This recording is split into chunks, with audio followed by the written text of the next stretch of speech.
Baik saudara, dua petinggi Bank Sumsel Bubble divonis oleh Majelis Hakim Tipikor Palembang, masing-masing dengan kurun 16 bulan penjara.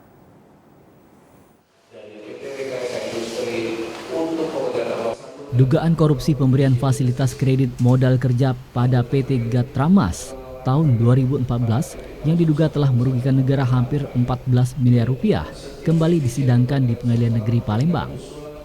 Kasus ini menjerat dua terdakwa yaitu Aran Haryadi selaku pimpinan Divisi Kredit Bank Sumsel Bubble dan Asri Wisnuwardana.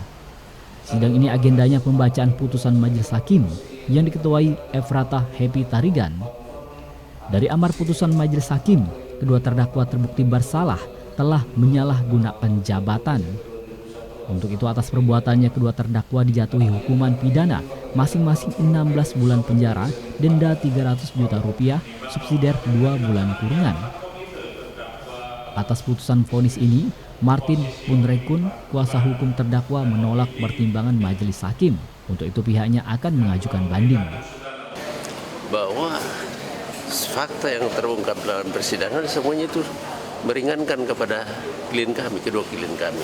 Kedua, satu kesalahan fatal di dalam tuntutan penuntut umum bahwa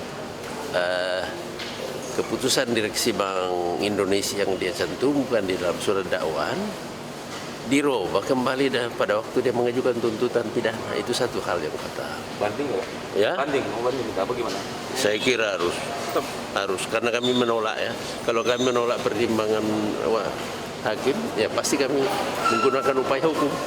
Ya, dalam hal ini tentunya banding. Sementara JPU Kejati Sumsel menyatakan pikir-pikir selama 7 hari apakah banding atau menerima putusan Majelis Hakim. Tim Liputan TVRI Sumatera Selatan melaporkan.